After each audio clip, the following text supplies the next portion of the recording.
उड़ीसा के राज्यपाल डॉक्टर हरिबाबू जी, हमारे लोकप्रिय मुख्यमंत्री मोहन चरण मांझी जी, केंद्रीय कैबिनेट के मेरे साथी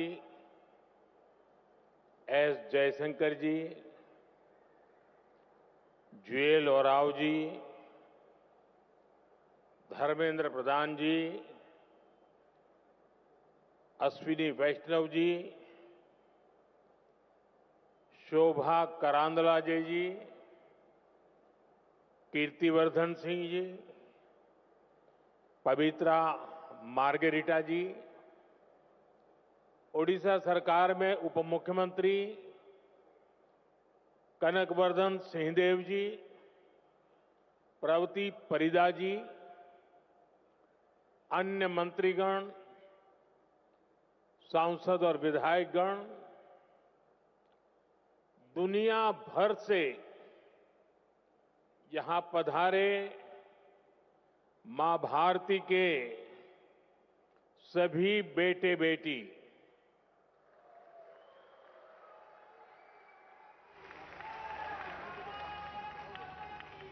देवी और सज्जनों, भगवान जगन्नाथ और भगवान लिंगराज की इस पावन धरती पर मैं पूरे विश्व से आए अपने भारतवंशी परिवार का स्वागत करता हूं।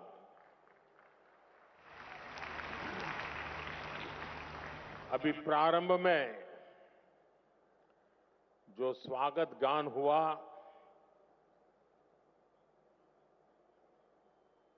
मुझे पूरा विश्वास है कि ये स्वागत गान भविष्य में भी दुनिया में जहां जहां भारतीय समुदाय के कार्यक्रम होंगे उसमें जरूर उसको बार बार बजाया जाएगा। बहुत बहुत बधाई रिकी। आपकी टीम ने बहुत ही सुंदर तरीके से एक प्रवासी भारतीय की भावना को अभिव्यक्त किया है। बधाई हो आपको। Friends, we just heard from the chief guest of this Pravasi Bharati Divas the video message of the President of Trinidad and Tobago, Her Excellency Christine Carla Kanglu, left an impact on all of us. She too was speaking about India's progress. I thank her for the warm and affectionate words. Friends, this is a time for vibrant festivals and gatherings in India. In just a few days, the Mahakumbh will start in Prayagraj. The festival of Makar Sankranti, Lohri, Pongal, and Magh Bihu are also coming up. There is a joyful atmosphere everywhere. Further, it was on this day in 1915 that Mahatma Gandhi ji came back to India after a long stay abroad. Your presence in India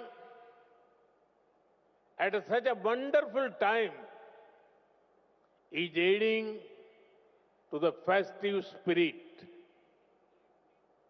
This edition of Pravasi Bharatiya Divas is special for an additional reason. We have gathered here just a few days after the birth centenary of Atal Bihari Vajpayee ji. His vision was instrumental to this program. It had become an institution to strengthen the bond between India and its diaspora. Together, we celebrate India, Indianness, our culture, our progress, and connect to our roots. साथियों, आज आप जिस ओडिशा की महान धरती पर जुटे हैं, वो भी भारत की समृद्ध विरासत का प्रतिबिंब है। ओडिशा में कदम कदम पर हमारे हेरिटेज के दर्शन होते हैं। उदयगिरी, खंडगिरी की हिस्टोरिकल केव्स हो, कोणार्क का सूर्य मंदिर हो,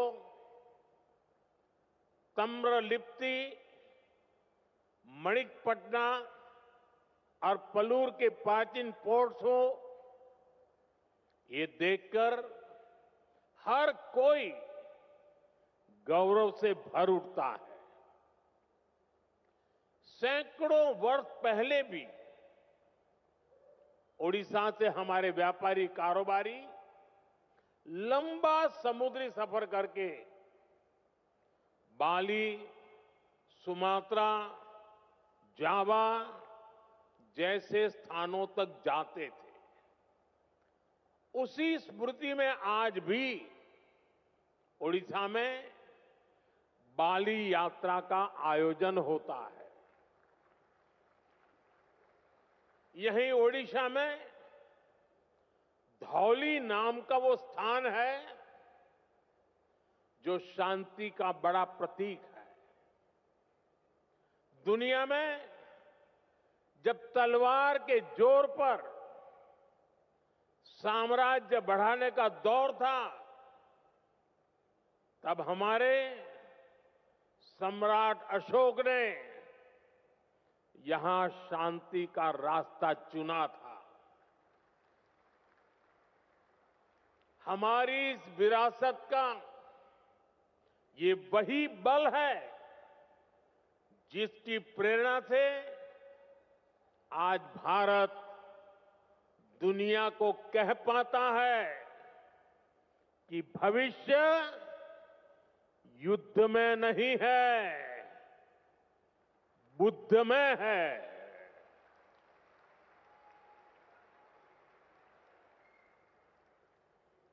इसलिए ओडिशा की इस धरती पर आपका स्वागत करना मेरे लिए बहुत विशेष हो जाता है। साथियों, मैंने हमेशा भारतीय डायस्पोरा को भारत का राष्ट्रदूत माना है। मुझे बहुत खुशी होती है जब पूरी दुनिया में आप सभी साथियों से मिलता हूं, आपसे ये बातचीत करता हूं। जो प्यार मुझे मिलता है वो मैं भूल नहीं सकता।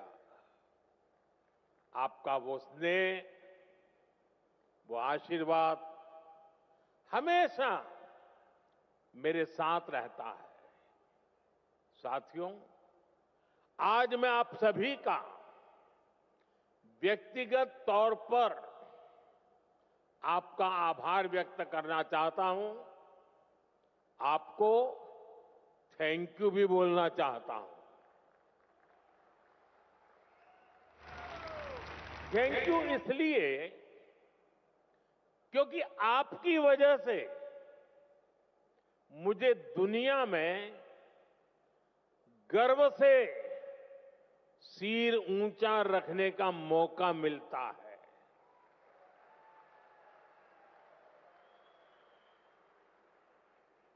बीते 10 वर्षों में मेरी दुनिया के अनेक लीडर से मुलाकात हुई है। दुनिया का हर लीडर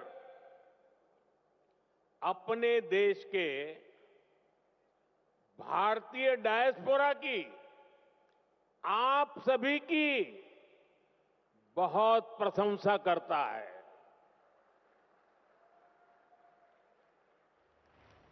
इसका एक बड़ा रीजन वो सोशल वैल्यूज है जो आप सभी वहां की सोसाइटी में ऐड करते हैं। हम सिर्फ मदर ऑफ डेमोक्रेसी ही नहीं है, बल्कि डेमोक्रेसी हमारी लाइफ का हिस्सा है, हमारी जीवन पद्धति है। हमें डायवर्सिटी सिखानी नहीं पड़ती, हमारा जीवन ही डायवर्सिटी से चलता है। इसलिए भारतीय जहां भी जाते हैं, वहां की सोसाइटी के साथ जुड़ जाते हैं। हम जहां जाते हैं, वहां के रूल्स, वहां के ट्रेडिशंस की रिस्पेक्ट करते हैं। हम पूरी ईमानदारी से उस देश की, उस सोसाइटी की सेवा करते हैं। वहां की ग्रोथ और प्रॉस्पेरिटी में कंट्रीब्यूट करते हैं। और इन सबके साथ ही हमारे दिल में भारत भी धड़कता रहता है। हम भारत की हर खुशी के साथ खुश होते हैं। भारत की हर उपलब्धि के साथ उत्सव मनाते हैं। साथियों, 21st सेंचुरी का भारत आज जिस स्पीड से आगे बढ़ रहा है, जिस स्केल पर आज भारत में डेवलपमेंट के काम हो रहे हैं, वह अभूतपूर्व है। सिर्फ 10 साल में भारत ने अपने यहां 25 करोड़ लोगों को गरीबी से बाहर निकाला है। सिर्फ 10 सालों में भारत दुनिया की 10th लार्जेस्ट इकोनॉमी से ऊपर उठकर 5th लार्जेस्ट इकोनॉमी बन गया है। वो दिन दूर नहीं जब भारत दुनिया की 3rd लार्जेस्ट इकोनॉमी बनेगा।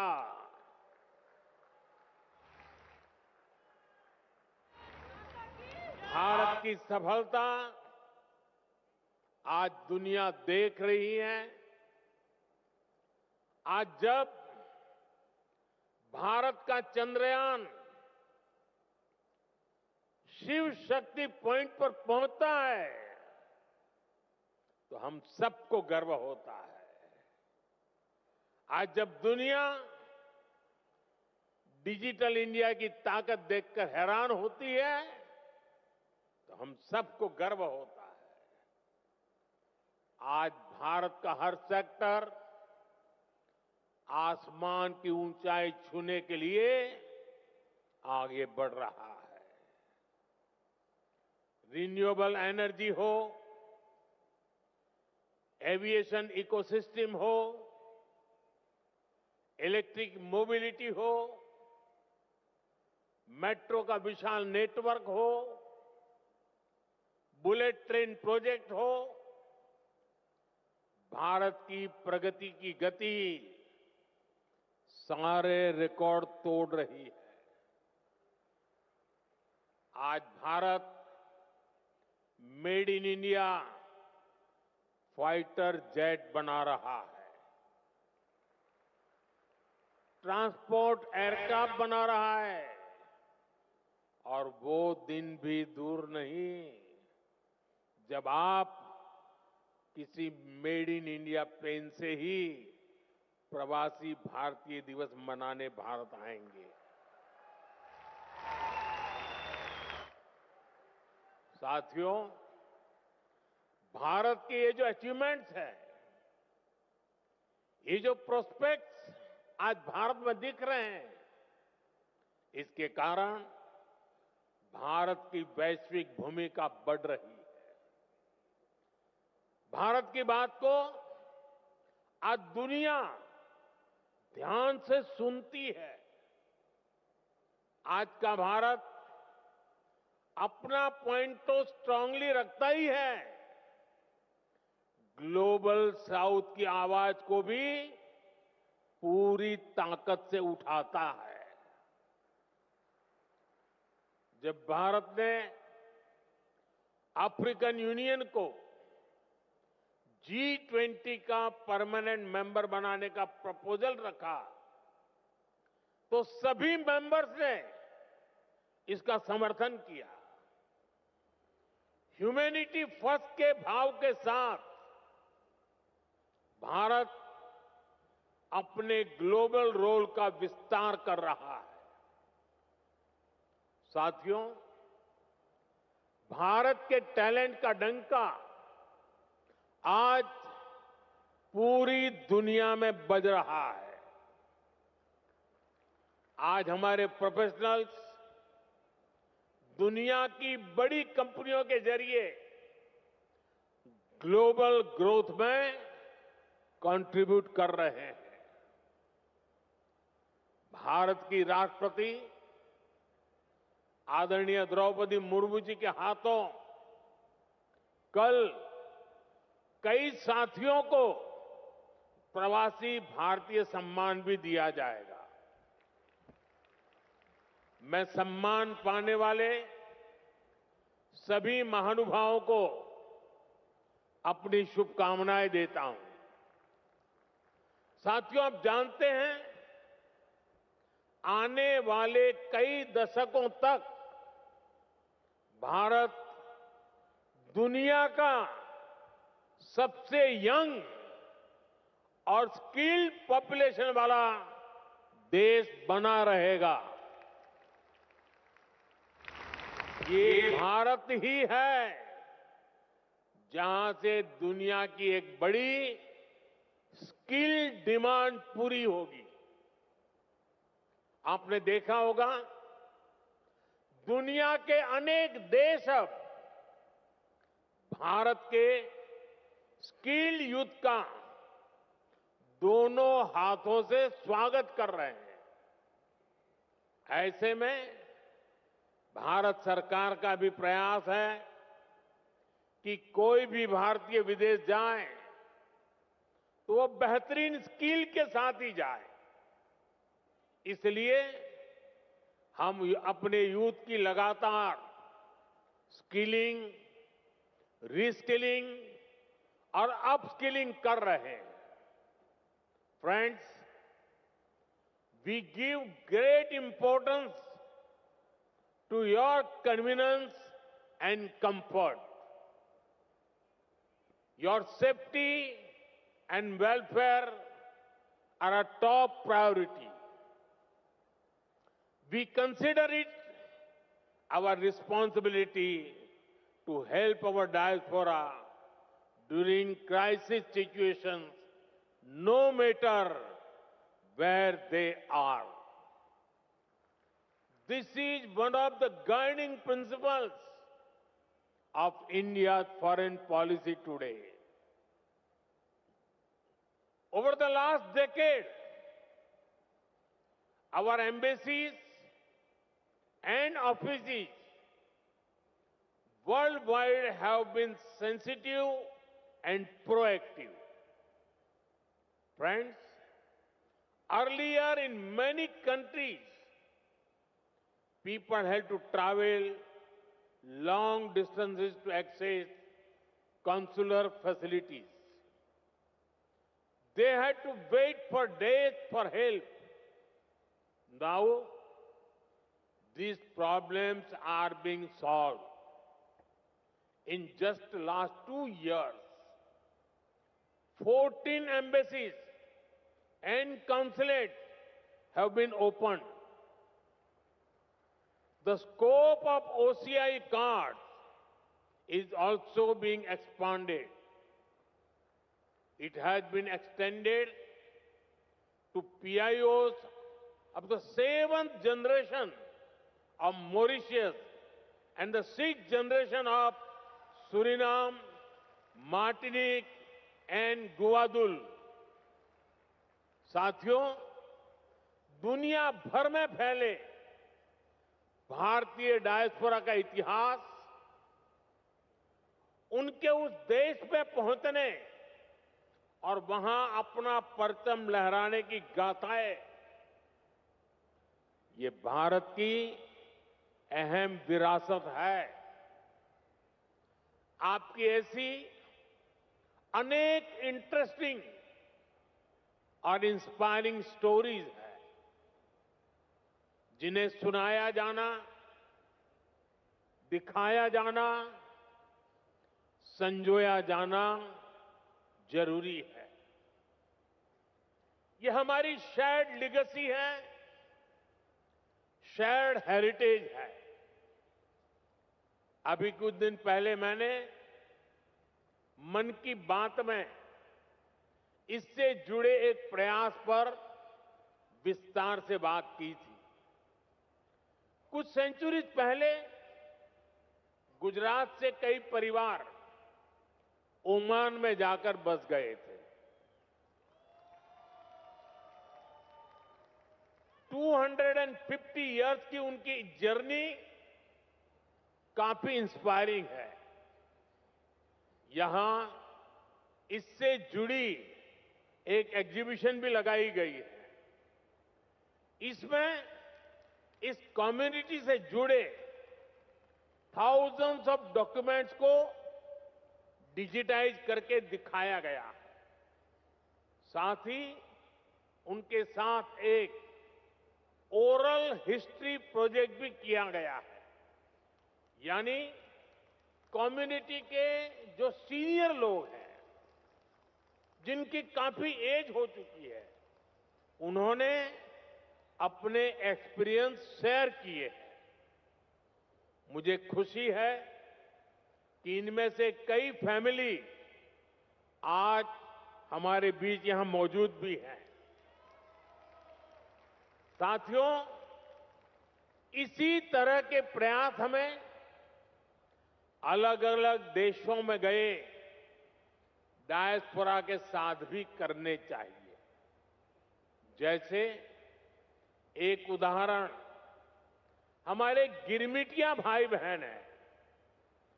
क्यों ना हमारे गिरमिटिया साथियों का एक डेटाबेस क्रिएट किया जाए। वे भारत के किस किस गांव से, किस शहर से गए, इसकी पहचान हो। वे कहां कहां जाकर बसे, उन जगहों को भी आइडेंटिफाई किया जाए। उनकी लाइफ कैसी रही, उन्होंने कैसे चैलेंजेस को अपॉर्चुनिटीज में बदला, इसे सामने लाने के लिए फिल्म बन सकती है, डॉक्यूमेंट्री बन सकती है।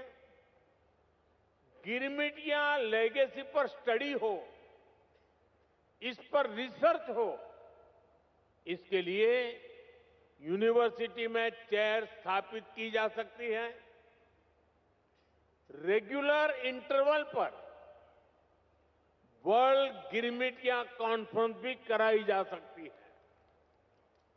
मैं अपनी टीम से कहूंगा कि इसकी संभावनाएं तलाशें, इसको आगे बढ़ाने पर काम करें।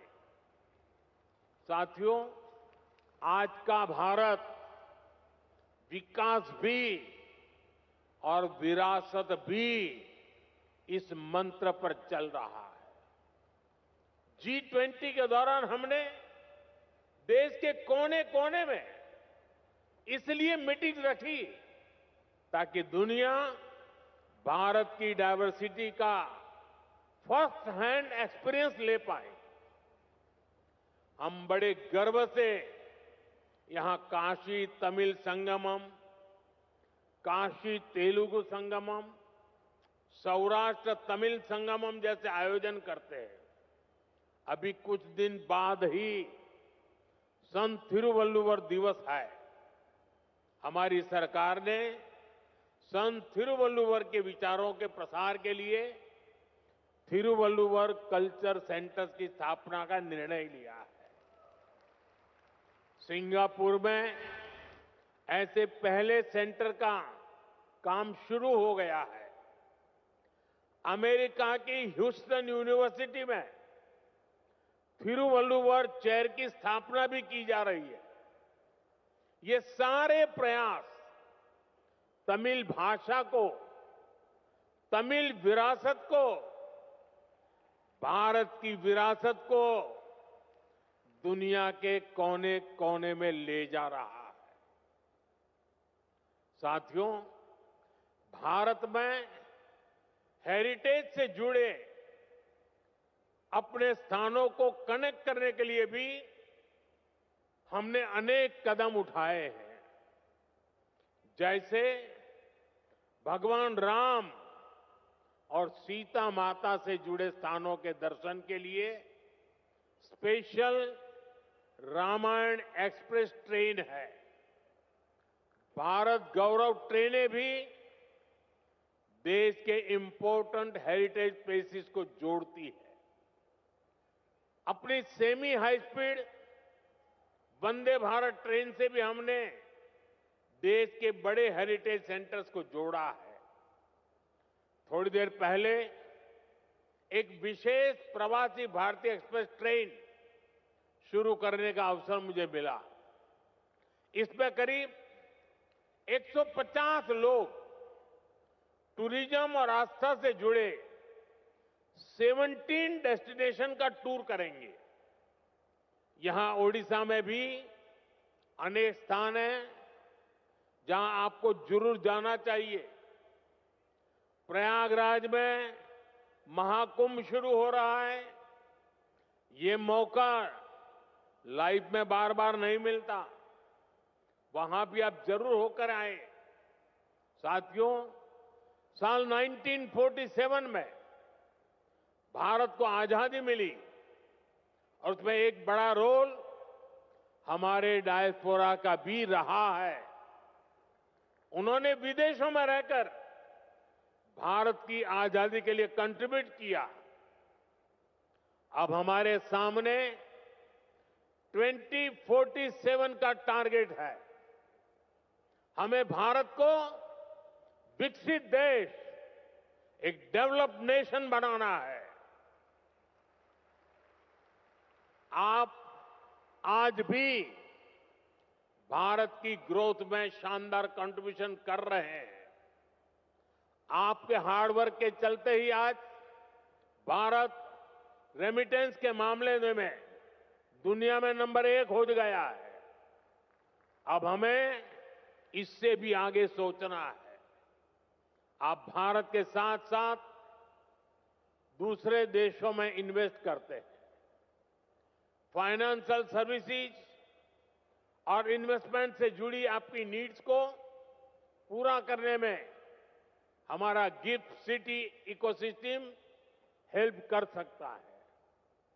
आप सभी इसका बेनिफिट ले सकते हैं और विकसित भारत की जर्नी को और ताकत दे सकते हैं। आपका हर प्रयास भारत को मजबूत करेगा, भारत की विकास यात्रा में मदद करेगा। जैसे एक सेक्टर हेरिटेज टूरिज्म का है। दुनिया में अभी भारत को बड़े बड़े मेट्रो शहर से ही जाना पहचाना जाता है, लेकिन भारत सिर्फ इन बड़ी सिटीज तक सीमित नहीं है। भारत का बहुत बड़ा हिस्सा टियर 2, टियर 3 सिटीज में है, विलेजेज में है। वहां भारत की हेरिटेज के दर्शन होते हैं। दुनिया को हमें इस हेरिटेज से कनेक्ट करना है। आप भी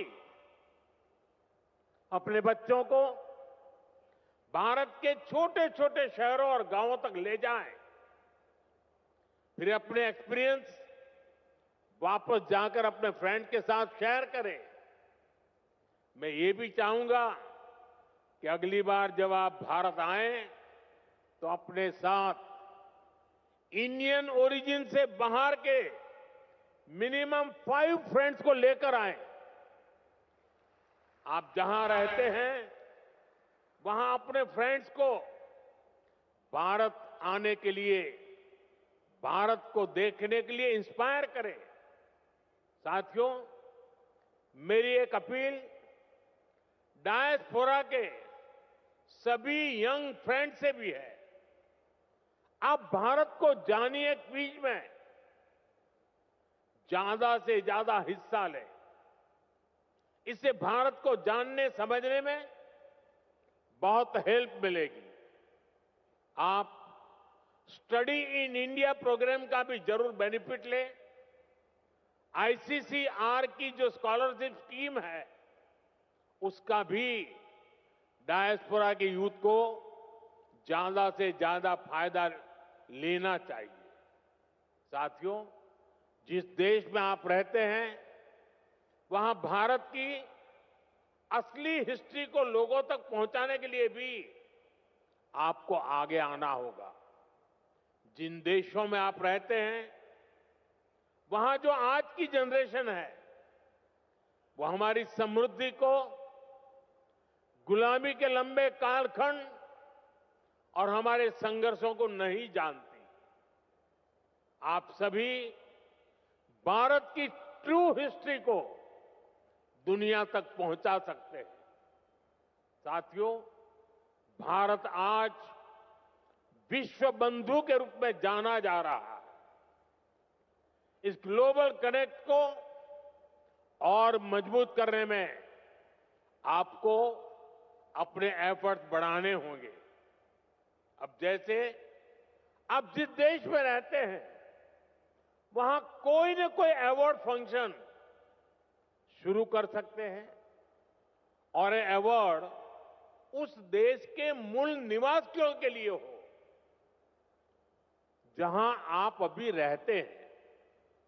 वहां के जो प्रोमिनेंट लोग हैं, कोई लिटरेचर से जुड़ा है, कोई आर्ट एंड क्राफ्ट से जुड़ा है, कोई फिल्म और थिएटर से जुड़ा है, हर सेक्टर में जो अचीवर्स हैं उन्हें बुला करके भारत के डायस्पोरा की तरफ से अवार्ड दीजिए, उन्हें सर्टिफिकेट दीजिए। इसमें वहां जो भारत की एम्बेसी है, जो कॉन्सुलेट है, वो भी आपकी पूरी मदद करेंगे। इससे आपका वहां उस देश के लोगों से पर्सनल कनेक्ट बढ़ेगा, आपकी इमोशनल बॉन्डिंग बढ़ेगी। साथियों, भारत के लोकल को ग्लोबल बनाने में भी आपका बहुत बड़ा रोल है। आप made in India food packet, made in India कपड़े, ऐसा कोई न कोई सामान जरूर खरीदें। अगर आपके देश में कुछ चीजें नहीं मिल रही हैं तो ऑनलाइन ऑर्डर करें। मेड इन इंडिया प्रोडक्ट को अपने किचन में, अपने ड्राइंग रूम में, अपने गिफ्ट में शामिल करें। ये विकसित भारत के निर्माण में आप सभी की तरफ से बहुत बड़ा कंट्रीब्यूशन होगा। साथियों, मेरी एक और अपील मदर और मदर अर्थ से जुड़ी है। अभी कुछ दिन पहले मैं गयाना गया था। वहां के प्रेसिडेंट के साथ मैंने एक पेड़ मां के नाम इनिशिएटिव में हिस्सा लिया। भारत में करोड़ों लोग ये काम कर रहे हैं। आप भी जिस देश में हैं हो वहां अपनी मां के नाम एक ट्री, एक सैपलिंग जरूर प्लांट करें। मुझे विश्वास है कि आप जब भारत से लौटकर जाएंगे तो विकसित भारत का रिजोल्यूशन, ये संकल्प भी आपके साथ जाएगा। हम सब मिलकर विकसित भारत बनाएंगे। साल 2025 आप सभी के लिए मंगलमय हो, हेल्थ हो या वेल्थ, आप समृद्ध रहें, इसी कामना के साथ आप सभी का फिर से भारत में स्वागत है, अभिनंदन है। बहुत बहुत शुभकामनाएं, बहुत बहुत धन्यवाद।